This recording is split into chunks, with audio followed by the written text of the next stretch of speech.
Hello, my name is Mike Gorman, and I have the privilege of serving as the president of your Salem Community College, the affordable, quality, empowering, and personalized educational opportunity.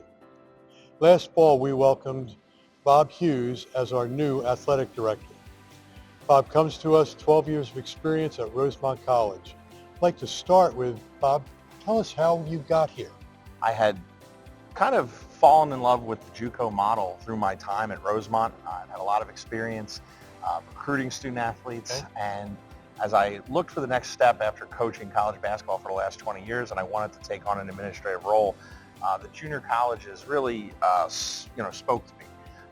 So when this opportunity came here and I had the opportunity to meet you, I really fell in love with not just the school and the department, but really the people here, and the people have welcomed me with open arms, and I couldn't be more happy to be here. You get to follow Dr. Bob Bonnell, who got us reinvigorated, so to speak. Absolutely. I almost look at it as Flight of the Phoenix. He brought us out of the ashes. What was one of the first things that caught you as you visited this resurging program? Just the amount of dedication that Bob had, that he'd instilled in the coaches, and really a community that was focused on student athletes, on not just creating sports or an athletic department to have athletics, but to really compete and make a name for Salem in Region 19 and the greater NJCAA community. We've just come off the winter season. Tell me about women's basketball and then follow it with men's basketball, please. Well, women's basketball had their best season in over a decade. They came up just short of a regional playoff appearance. They were led by Nyjah Jackson. She led them in scoring as a freshman and really had a tremendous season. I'm confident that Coach Brian Marsh has them on the right track, and with another recruiting class, we should be competing, in those regional playoffs next year. Excellent. How about the men's team? They had a pretty good year. The men's team, I think, outpaced all of our expectations. Not only did they make the regional playoffs, they finished 6th in the region for the year. They went through the region playoffs and won our district championship. Were named region champions as well and earned the program's first appearance in the NJCAA national tournament in Herkimer, New York. And I understand that Coach Green was recognized as well. Yes, Coach Mike Green, who was in his second season here, was named the Region 19 Coach of the Year. Excellent. Very proud. It's springtime, even though not every day feels like that, but it's springtime.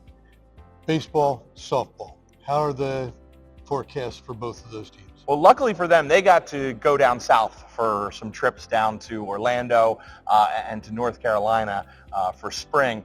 Both of them came together as teams. Softball's off to a really good start right now. They're led by Ella Hayes, who's batting well over 500, hitting for power as well. And then baseball, they're around the 500 mark at this point, but they're coming together. They had a big sweep this past weekend, and we expect, big things coming up from them in the near future. I understand Ella was recognized as an All-American last year. Yes, that is correct, and she's on pace for a similar season this year. Excellent. What's the fall look like to you? Right now, we have reinstituted cross country. We've hired our first coach, so we're looking forward to restarting that program, both on the men's and the women's side, and continuing to grow the athletic department here at Salem. Excellent. As we're looking at the athletic portrait for the young people who may be watching this, they have questions about eligibility. Mm-hmm. What can you tell us about eligibility at this point in time? Because I know that landscape is shifting a little bit. It really is, and it's hard to keep track of all of the things that are happening in athletics, both at the NJCAA and the NCAA level. There's a lot of discussions and communications. Obviously, if anyone has questions, I'd encourage them to reach out to me or our compliance director, John Holt, who's also our baseball coach, and we'll be able to tailor those answers to the specific athlete. Excellent. We're very proud to have you as a part of the SCC family and this athletic program. Anxious to see it get off the ground again, and we're in a good place, and this is a very good time to be here. For those young people that have questions about eligibility, please contact Bob Hughes here, Athletic Director. Find him on our website, and go Mighty Oaks. Go Mighty Oaks.